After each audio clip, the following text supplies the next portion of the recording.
Well, welcome to Laketon Bethel. It's good to see everyone. My name is Sherwin. We have two services here, one at 9 a.m. and one at 11 a.m., and you're more than welcome to join us.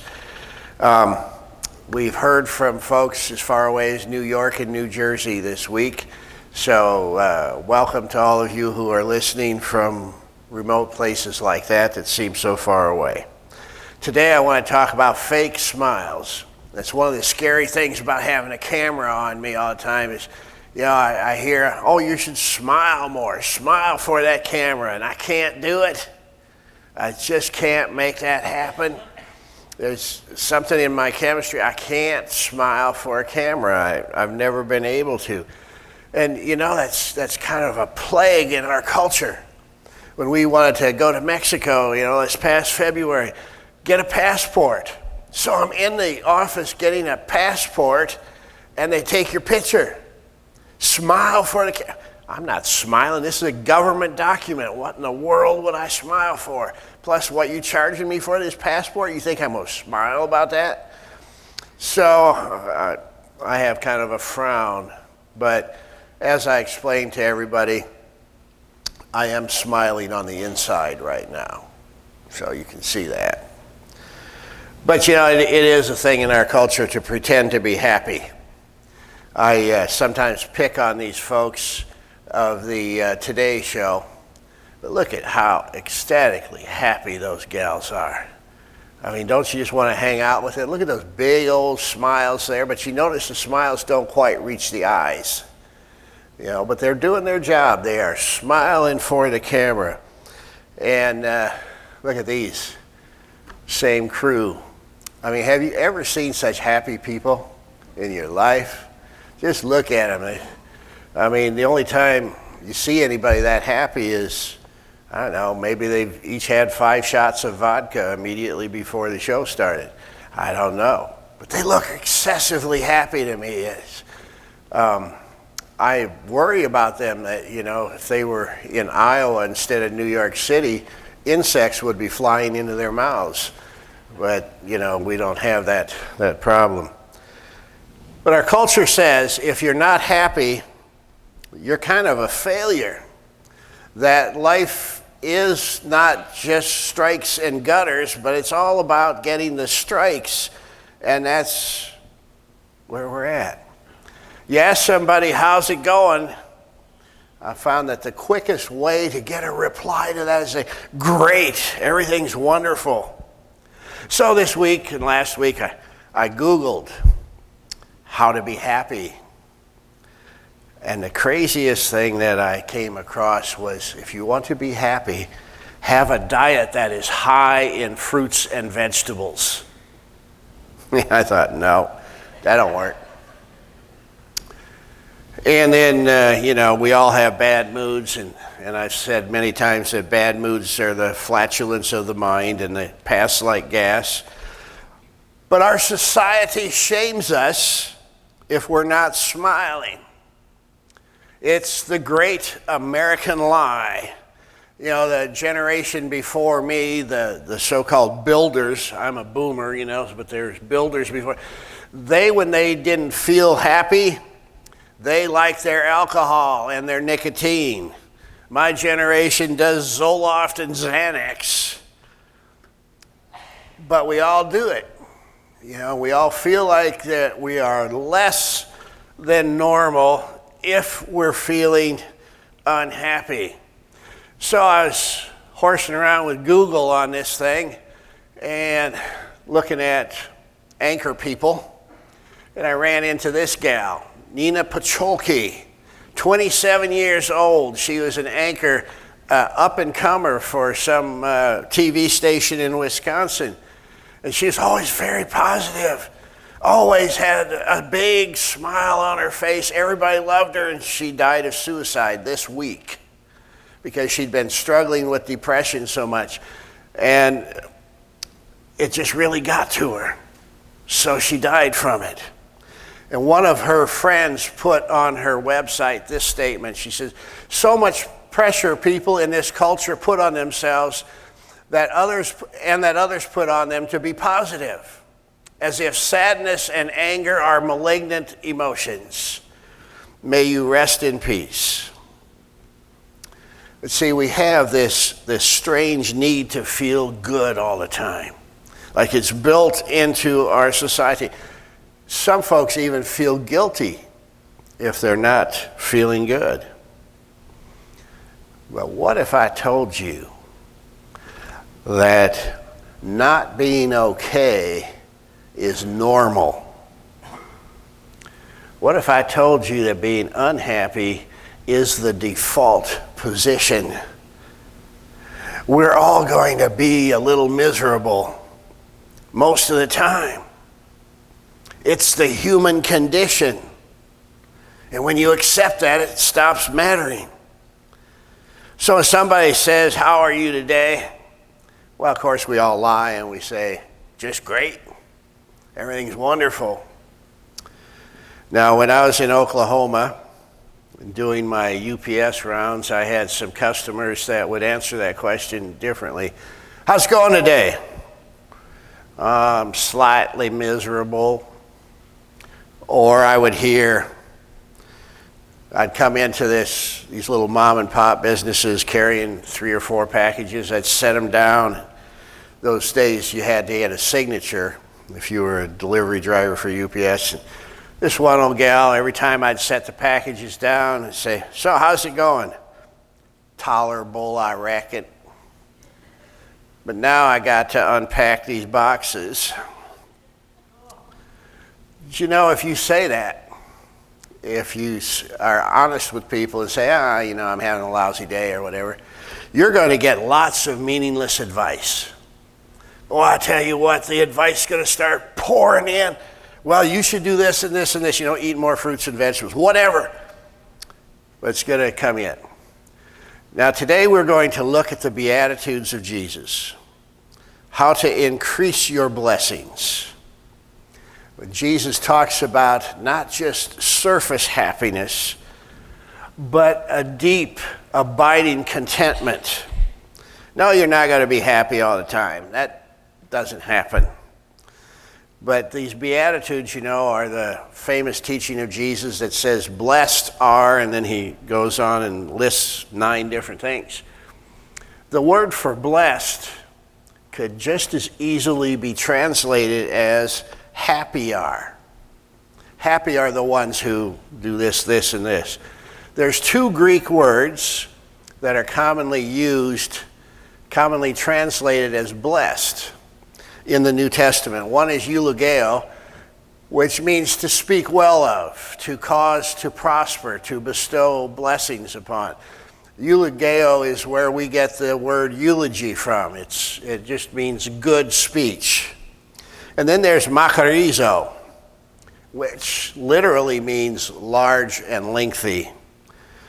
But in the vernacular of Koine Greek, it means happy, to be happy. And makarizo is the word that is used in the Beatitudes.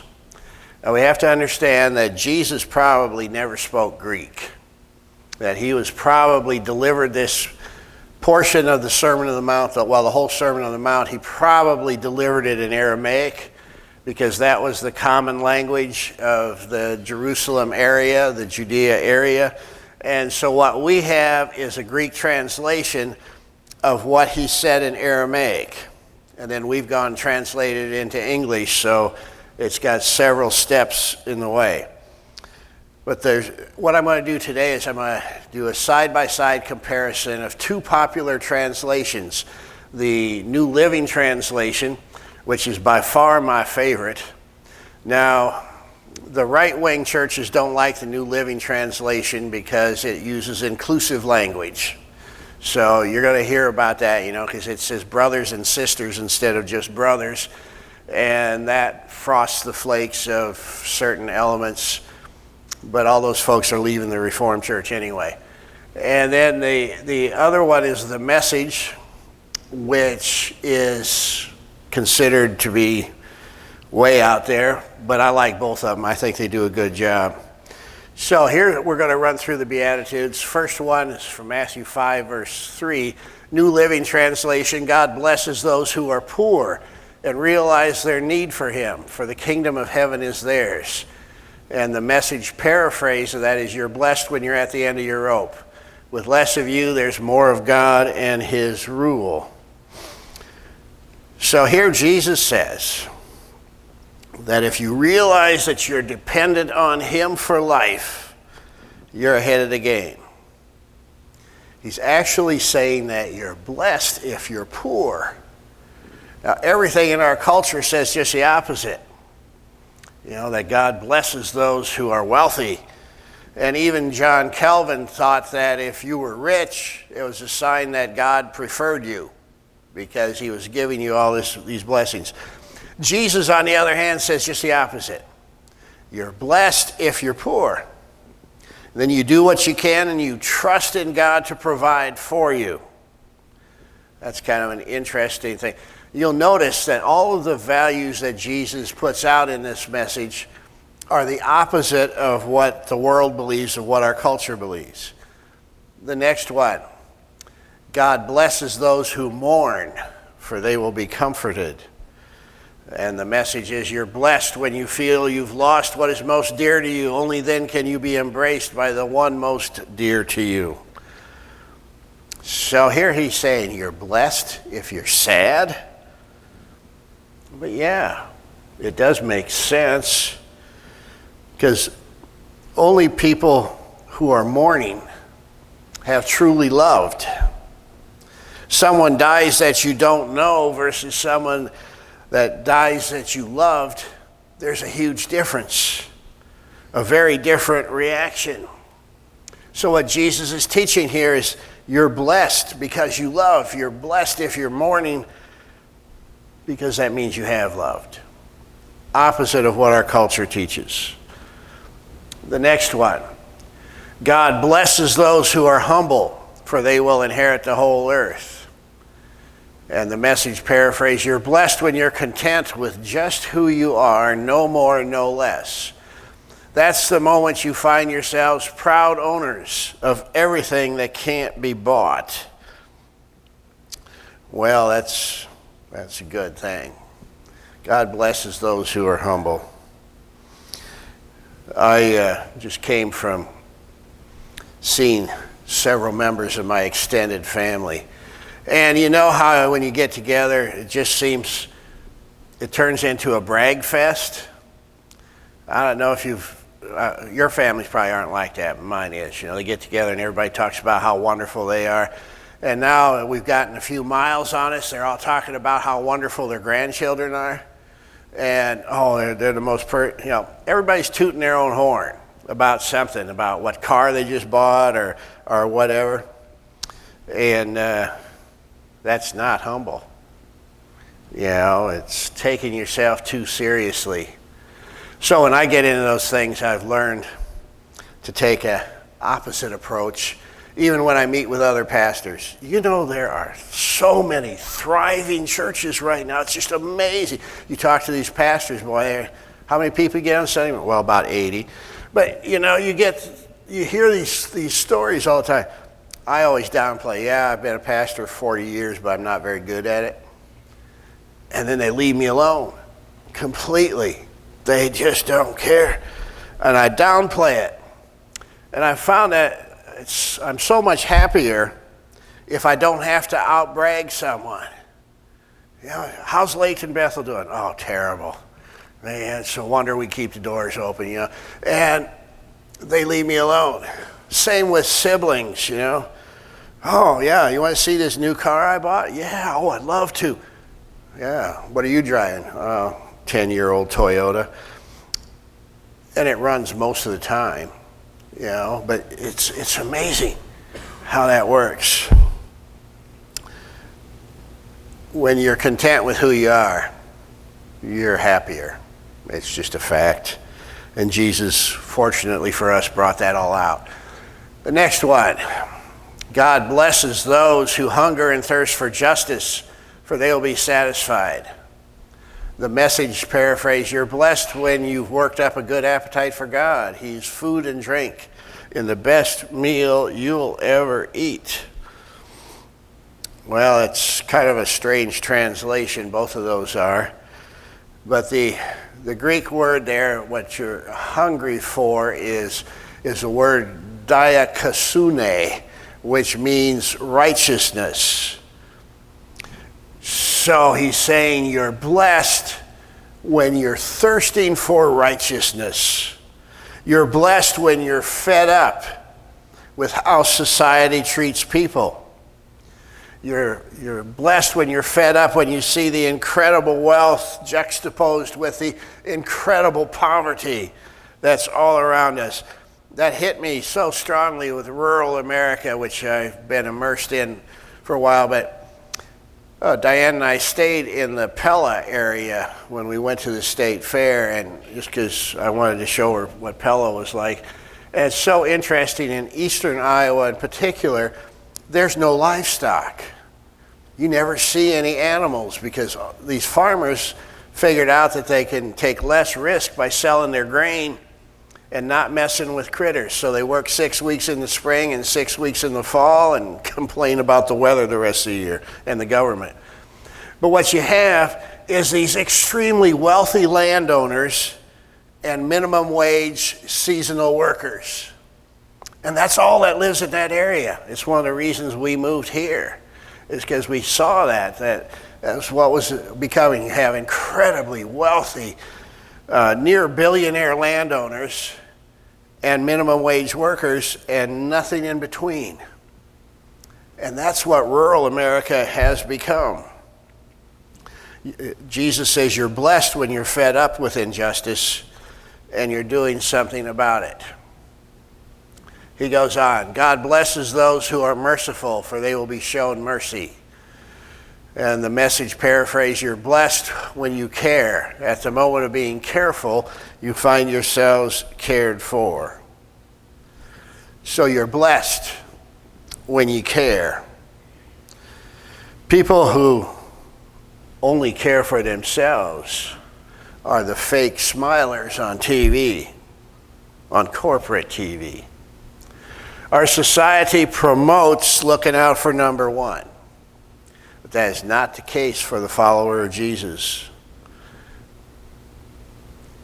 We are not number one. We're looking out for those who need to be shown mercy, those who need to be given a break. The next one, God blesses those whose hearts are pure, for they will see God. And the paraphrase, you're blessed when you get your inside world, your mind and heart put right. Then you can see God in the outside world. In other words, you are blessed when you have singleness of purpose.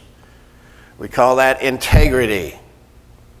Put God first, and everything else falls into place. Now, you may not be happy all the time. You may not be Zoloft happy or vodka happy, but your happiness will run much deeper. And that's just a fact. And then this one, God blesses those who work for peace, for they will be called the children of God. And they paraphrase, you're blessed when you can show people how to cooperate instead of compete or fight. That's when you discover who you really are and your place in God's family. Well, this one is self-explanatory. It says, basically, it's stirring up trouble is not cool. Now, lots of folks stir up trouble just to get attention, which is really not cool. But God likes cooperation. He designed us to work together, and He likes it when we do.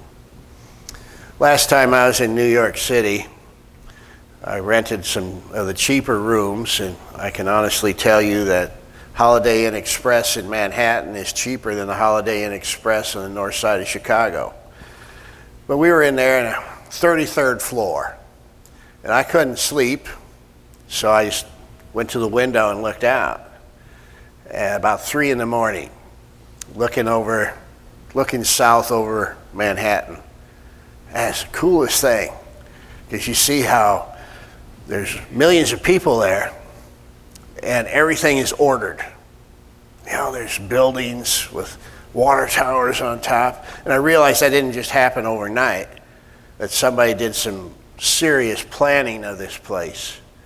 But people are, for the most part, working together. And I thought, God must look down on this and smile, because it pleases him when people work together, when people get along. Well, the Beatitudes show you how to increase joy and decrease misery.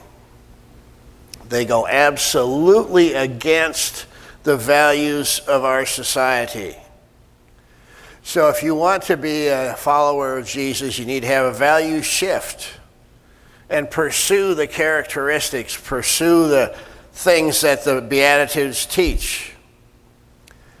And the most amazing thing of it, thing that's amazed me since I first took these seriously as a teenager, the most amazing part of the Beatitudes is that if you practice them, you become real. It drives the hypocrisy out of you. It will drive the fake smiles from you. It will put a sense of deep contentment in you. See, Jesus didn't come to this earth and offer himself as a sacrifice for us. He didn't do that to put a fake smile on your face. Didn't do that at all. He came to give you a deep and lasting contentment. He hints at his purpose, and he flat out says it several times. In the Gospel of John, chapter 10, verse 10, he says, I've come that you might have life and have it to the full, have it to the maximum. If you follow his teachings. That's a big if. But if you follow his teachings, you'll see a change deep in your soul. It's an amazing thing, and your blessings will be increased. And the strange thing is, you're going to be more happy than everybody else. So I encourage you to take a long, hard look at these Beatitudes and see how you can fit them into your lives. Let me pray for you. Lord, we all need an audience with you. We all need the transformation that you offer us. It's a good transformation. Today we repent of all the fake smiles that we've shown, the masks that we wear when we go out in public, the masks that we wear when we come to church. And we invite you to look through us and let us become the real whole people that you've called us to be. Bless us in those efforts. Amen. And to the video audience, as always, thanks for listening.